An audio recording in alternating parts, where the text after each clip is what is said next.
All right, and we are live. Heyo. What's up, Luke, What is cooking, darling? my man?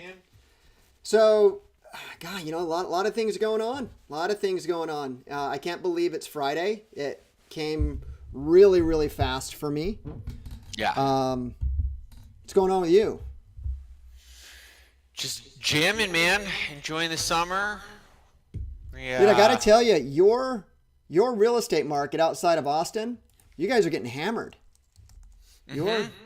your market's like legit. Like it's like it's in like some like the only way I can define it is like you're in correction territory, like, and Right. not even just a little bit, as I understand it. What do you have to say?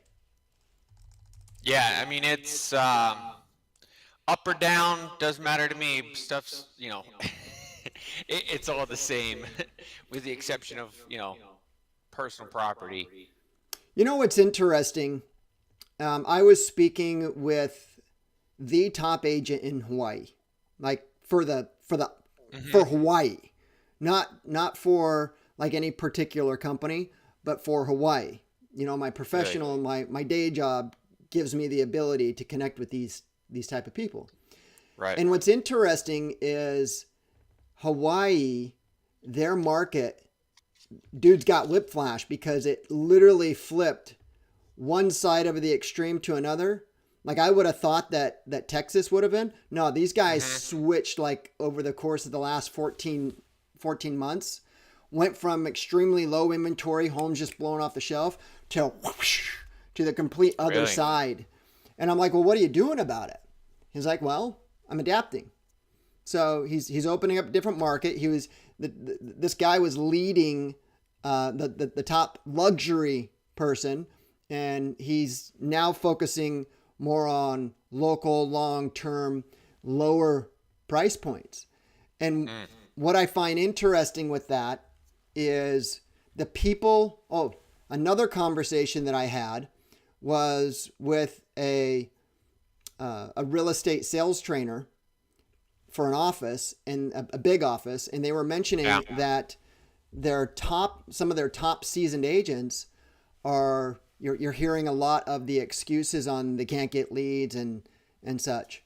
So Jim Rohn, as you know, I say this often, the same wind blows on us all.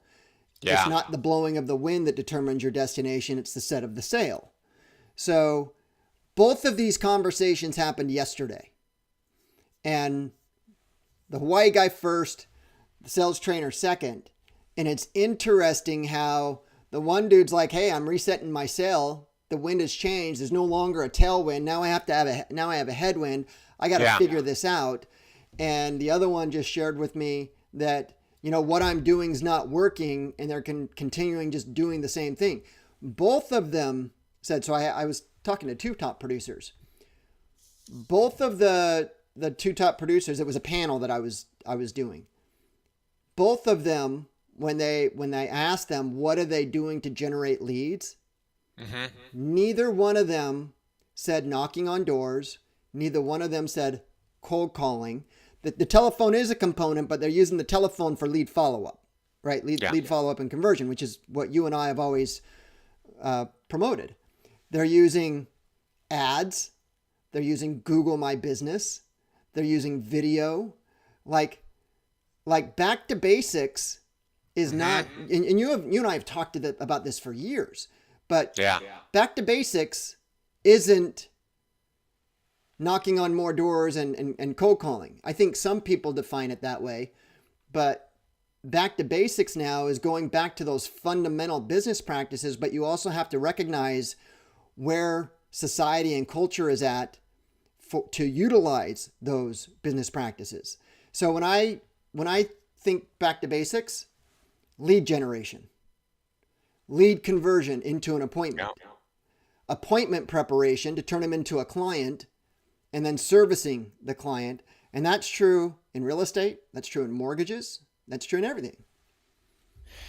I love when the opportunity to connect with people who are producing, and winners win. Like adjust the sales, market changes, great.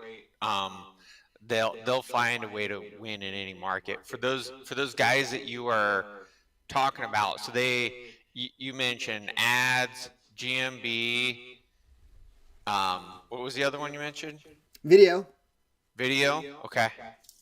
So Um, I don't was think there anyone's. similarities between them, or did you dig deeper on those Well, the other guys? thing that I heard, direct response marketing, Mhm. not image, not direct, not traditional postcards. Hey, look how great I am, Yeah. but actually having like a QR code and call to action.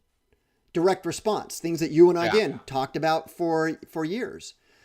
Both of them are going heavy on that. They also talking about the fundamentals.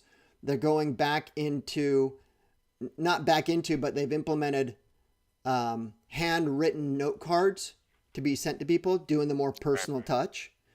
So I think it's interesting that when nobody changes anything when everything's fine and good. Right. And the people who I find will typically survive any type of market shift are the ones who will adapt quickly, as opposed to the people who are late to the party, waiting for other people. You know, a good Yeah. example for us personally is what I think you did during the Great Recession. How you, like, I was focusing on the foreclosures. You were focusing on helping people avoid foreclosure with the various different programs available, and really, really early into the party. Like you foresaw that shift. And look, people aren't going to survive. Well, that's a horrible thing to say. I don't mean like mortality, but Yeah. I don't anticipate. I think my personal opinion is that people are foolish if they think that this is a blip in the correction. It might just be, but I don't know. It's always served me pretty well to plan for the worst and hope for the best. That's where Yeah. I'm at. Yeah. I mean, the market will chew people up and spit people out, and it's just a part of the deal. And we have so many things. Obviously, there's just a huge affordability challenge for in a lot of markets. I mean, you see stuff coming up that's available, but people just can't qualify. And that seems to be a huge challenge for a lot of folks that we run into. You know, it's not that people don't want to buy; it's just they can't manage it. Yeah. You know what's interesting is everyone seems to think that if rates come down, that's going to fix everything, and I just don't understand that whole philosophy. I was listening to something that Grant Cardone said, is that he stated the statistic that 80% of mortgages are like sub 4%. I'm making up that number. I can't remember what he had said, and it's not. And until rates come down to 4%, inventory is not going to increase. And I started really thinking about that. I'm like, you know what? That's a possibility. It's most definitely a possibility. But something's going to give. Something has to give. It's giving in where your market in the Austin, Texas area. It's given in Florida. A lot of inventories going up. Sales are slowing. And now we're seeing price compression, and they're starting to come down. Right. And unless people start making more money, which I don't see happening, unless consumer prices come down, eggs are $1 a piece. Like when you break it down to buying a dozen of eggs, it's more than $1 a piece for an egg. So unless in California, well, fair, yeah, in California. I mean, what do you? I mean, if you're getting, and we're getting organic eggs. We're not getting hormone, free range, pasture. Yeah, and Yeah. we do. Now we're. I wouldn't say that we're fortunate, because I think that people make their own fortune. I think by the activities they do. Definitely better off than a lot of people that can't do that. Right. They have to get the other hormone eggs and mass production and such like that. So so I recognize that, but overall, with consumer prices up, that spending bill just went up. Likely that's going to make inflation go up. The last time we saw the Feds reduce rate, it didn't have an effect. It had the opposite effect on mortgages. They went up. So something's got to give. I don't know what that is. I think it's up to the individual professional to evaluate their own circumstances and really put together a plan. I think one thing is for absolute certainty or near certainty is that the way things have been are not going to continue to be that way. California, where I'm at, we're seeing inventory go up. Now we still have that demand. We still have a lot of people still cash rich and buying properties, but we're starting to see a little bit of price compression. And if you continue to follow the trend line, what does that look like in the next what does that look like in the winter months when everything slows down? Right. Like we skipped the whole spring season.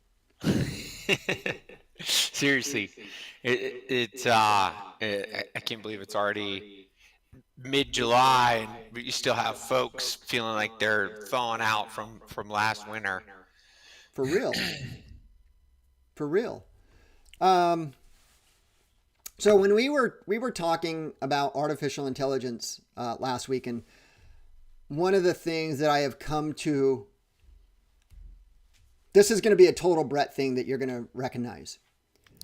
I believe that everything comes down to a decision and then making a commitment, right? Yeah. It's like right now with artificial intelligence, and you're ahead of the curve with me. You like you've been working with this for quite some time. But with artificial intelligence, it's still in its infancy. And I was speaking with a colleague, and she had mentioned that none of us are experts in artificial intelligence. And I said, you know what? Let's pause here for a second. I said, it's a new thing that's coming into specifically real estate. And I use artificial intelligence, so does she, in the day-to-day capacity. Right. And I'm not using it. And in fact, I'm using it somewhat in an automated fashion too, which I don't think a whole lot of people in the real estate is. So I said to her, I'm like, given the infancy of AI, we're as an expert as anyone else is, just because we're not claiming it to be. So what I've decided is that the organization that I lead for professional development is in real estate, we're going to be leading the way for artificial intelligence. And the way I come out with it is I'm like, I just made the decision. This is going to happen. I've got the resources. I've got the backing. All I have to do is really come out with some foundational stuff, a very structured foundational thing. And that by itself puts me and my organization in the lead as it relates to our size and where we fit within the, we have a really large platform that the reach that I have, like you're far ahead, but the reach that I have based on, I think someone else, they can't go to scale as fast as I can. Right. So that was a decision that was made, been in the making. And then finally I just came to that conclusion. I think that's a good one. Proclaim it as already truth, and step sticking into the flag in the ground. Right. I was having a conversation the other day. Somebody that works at eBay, and they were introducing. They actually had OpenAI come into the business to begin teaching everybody and training everybody on using OpenAI on like an enterprise level. And I mean, they literally started out ground zero. Here's OpenAI, and you can tell it whatever you want. And so even like giant, tech organizations are, still scratching at the surface. Yeah, they're still of, like, figuring it how out. do we, And and they're, it's boots on the ground, down to the boots on the ground type stuff. But yeah, and I think everybody's still going to be figuring it out. It's evolving at such a rapid pace. I think I think the foundations will remain the same, no different than anything else. But the adoption of that. Hey, by the way, I think it's August 12th. There's Housing Wire is doing an AI summit in Dallas. So I may be going to that, and that's not too far from you. I just got to see if I can't. Let me see if I have it. It's is that a Tuesday? yeah, it's Housing Wire AI Summit, Sweet. and it is August 12th at the. I don't know where it's at. I just Dallas. Here's the hotel. It's in Dallas. The Highland. Good enough for now. It's called the Highland. Cool. Across from the George W. Bush Presidential Center, in the heart of. Keep me Highland Park. posted on that. I might need to make a venture up and connect. Yeah, I will. So with that, of course, my mind's going, and I'm thinking, okay, well, what does that look like? What does it look like being the lead in AI? And I came back down to what I deem is, and you too, as the basics. Mm-hmm. I think every component within lead generation, AI, how can AI help generate a lead? How can AI help nurture leads into an appointment? How can AI help you create the appointment? How can AI help you service the client? So I think and talking to mortgages, same thing. The front end of acquiring the client's going to be relatively the same. How can AI help with that? So my focus is going to be, as it has always been, lead generation, lead conversion, servicing the client. So got to come up with unique, special, and different ways. And it's got to be simple enough to agents can just do it. That's that is the crux of it all. Like how, and this is just a guiding principle that I always implement in everything that I do within mortgage and real estate people, is like less is more, less is more. Like, how do I cut back and reduce to make this that anybody can do it? So for that's pretty exciting to be able to put something like that together. I think, like, if it was me, just like thinking through things, like the most simplest thing that everybody's doing on a consistent basis. Here's how you write an email. Follow up with your database. I think we've touched on that a couple times. We went into a couple examples of doing like where we went, and this is several videos ago, but went over the weekly newsletter on like what's happening around town. Yeah. Like something as simple and like that is actionable, repeatable. They don't have to think about it. That anybody can do, and it's consistent across the board. It's applicable for everybody in every market. 100%. And if you're doing things consistently, how do you automate it? Because artificial intelligence has taken things that would normally need a human and has made it to whereas you don't. So I signed up for Grok 4.0. I was just going to ask you. Yeah. Curiosity got to me. I had to do it. Look, it was $30 for the month. All these programs go month to month, so you're not committed to it for a lifetime. Yeah. And I really wanted to check it out. It's slower than ChatGPT, and it still holds true, in my opinion, that ChatGPT is really, really great for creative. Mm-hmm. It helps you, and it's quick at doing that. What I like Super Grok for is the research on it. Yeah. And it takes time. You can sit there It's like it's like literally listening to Elon Musk when a question gets asked and he just sits there and thinks about it for like 20 seconds and you can just see the thoughts going through it and then it Right. comes out with this answer. That's really what it's probably modeled after him. Well, it's a super genius. So I'm pointing at it like you can see it. It's here. But in it, it has these tasks. Here, let me pull this out and let me share it with you. It is this one. Oh, well, there goes your picture. Let me put you up on here, though. It's all right. I can be a ghost for a minute. So it comes up here and you have tasks. And when you look at this, it says get started by adding a task. Schedule a task to automate actions.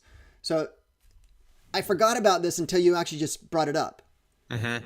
Add new. And you can go once, daily, weekly, monthly. I can set a time. I can enter the prompt and I get 10 of them direct. So to your point, I can ask it to give me a daily update of everything that's going on in real estate or mortgages and identify the area because this ties in directly into the internet, into X and everything else. Yeah. I could probably even prompt it to create a script, a 30, 60, 90-second script, to whereas I can go live on video or an Instagram or record it and just give that micro market update on everything that's going on, and it just shows up. You know, what's really cool about this is if you really want to go even further, what is it, HeyGen that does the Yep. avatar? My guess is that you could get HeyGen, tie that into it. Oh, absolutely. You tell me if this is possible. Now that you have those tasks, because normally you'd have to use Zapier or Make, Right. or Integromat or whatever people refer to it as nowadays. You could literally have that automated. It'll create the script, put it into HeyGen. HeyGen makes the audio, and then you can actually automate it to post on social for you. Yep. Without touching it. Could you do that? 100%. Yes, absolutely. How would the editing be? Would the editing be? What do you think? Like what there- editing program would you use? You wouldn't need it. It's your script's gonna come out. It's gonna upload the script. It's gonna format everything. And you don't. I mean, something like that. You don't necessarily need it to have like, the bubbly follow my word caption yeah. type stuff. You could literally just do talking head. And you're doing that with, I think I saw you doing that on Instagram and TikTok where you're using your avatar. Yeah, I had stopped. I put a pause in that, and I don't know if it was. I mean, the distribution just wasn't good. But like, if you're doing it at scale or refine it, and it was mostly just kind of like a test run. But yeah, I had that dialed in all the way from. It wasn't on current stuff, but just a list of, my like core points, like pillars. And it was pumping out videos. Did one, I think it was like every other day or whatever I had it set to. And it was doing it fully automated? Or did you Fully have one of your- automated, hosting everything. And, at just looking at it, it was, it was decent, especially that it was completely automated. Did Set you it do up that once and it through ran. Zapier or Make, or was it just a software that you? There was a couple things. Captions was one of them. I did the avatar through that, and that actually was that one actually went straight through captions all the way to posting and everything. Had another setup that was more bundled together, and that one was using, and this is to try to get higher quality stuff, combining N8N, because that one was kind of cool because you could just talk to it, and you could also just dump in whatever your thoughts were on something. You could just randomly put in a voice note. N8N, HeyGen, uh, 11 Labs, and then posting. So those are all. Did you notice that, because we've talked about this in the past as well, are the social media platforms prioritizing non-AI unique content built by a human? Yeah, for So sure. thereby penalizing automated creators? Anything automated or anything that it detects as AI is, generally speaking, being, And it makes sense. it's gonna get, yeah. Well, I mean, You know, there's no, limitation. I mean, you could do virtually unlimited content on, whatever. So I say that with like the exception of like, you see like those like viral like Bigfoot vlogs or like the talking baby stuff, and that stuff that's kind of come about recently, um that are all, that yeah. just, I mean, it's just good content. It's entertaining. So it's, that stuff like that still, gets tons of, distribution. But we'll see. I'm sure they'll continue to adjust things. Yeah.